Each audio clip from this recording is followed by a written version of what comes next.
Just released a new poll. Get this, 84% of Americans do not support sanctuary cities. 84%. Not a surprise to me, by the way. Media would never portray this. Their coverage would make you think that wouldn't be that high, but it is. And the same voters, 84%, want illegal aliens turned over to the authorities.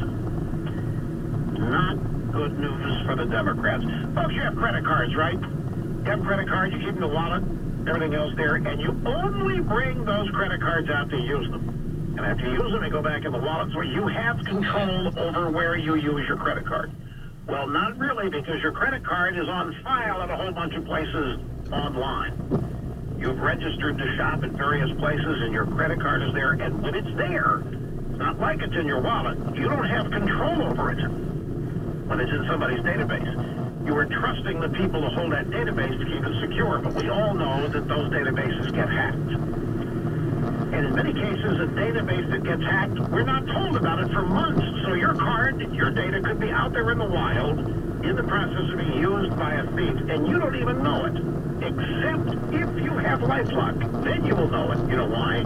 Because the moment it is used, and it's compared against the profile you have established with LifeLock, ongoing daily profile, when there's a spike, such as when a thief has your card and uses it to buy something you never would, LifeLock's computers bang out alerts, and they call you, and they ask you, are you at such and such a place and buying such and such a thing? And you say no. They go into, at that moment, they get into gear trying to shut this down, find out where it's happening, and stop it. Now, nobody can stop every instance of this, but there is nobody better than LifeLock. But what they offer is a restoration team. If they're unable to prevent this and stop this from happening, they have a group of people that work with you personally until the situation is resolved. You have no problems with credit reporting agencies or your credit card company because it all gets fixed.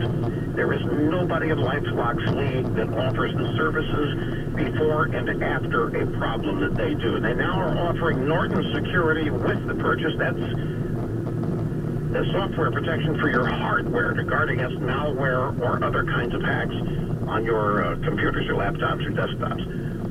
That's free as part of your LifeLock membership. Plans start less than $10 a month. Again, nobody in LifeLock's league.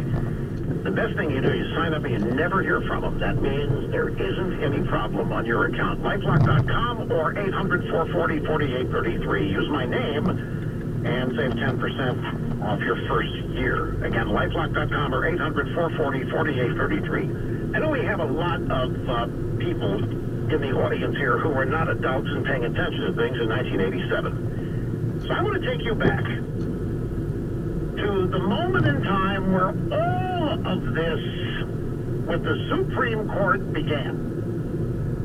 The current kerfuffles, all of the controversy and the hysteria. And we owe it all to Senator Kennedy. Renoldus Magnus nominated a brilliant mind, Robert Bork. He was an appellate judge. He was impeccable, but he was a strict constructionist, meaning that he believed in finding the original intent of the founders of the country when determining the constitutionality of anything. This is Ted Kennedy on the floor of the Senate, June 23rd, 1987, after Bork was nominated by Renoldus Magnus. Robert Bork's America is a land in which women would be forced into back alley abortions, blacks would sit at segregated lunch counters, rogue police could break down citizens' doors in midnight raids, and school children could not be taught about evolution. Writers and artists would be censored at the whim of government.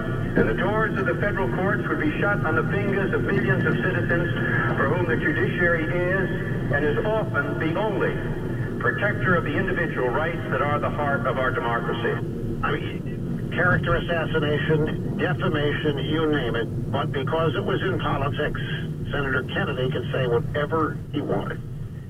Robert Bork went on to be defeated. Sadly, nobody on the Reagan team really took this seriously. Everybody was outraged by it, but didn't think it would matter. But it did. After Bork came Ginsburg as replacement. He didn't make it. Discovered, I think he was smoking weed now and then, and that's how we got Justice Kennedy. But this is where it started. This is where all of this began. The Democrats and Ted Kennedy, and it started a new trend of reacting to Supreme Court nominations in this regard. Anyway, folks, I sadly, and I mean sadly, I'm not going to be here tomorrow, but we'll be back on Monday. So I hope you have a great rest of the day, fine day tomorrow. We have a great guest host. We got a guy coming in who's, he's just good enough to make you miss me. And then we'll be back here. Just kidding. We'll see you back on Monday. The wonder of Rush will continue on the EIB network.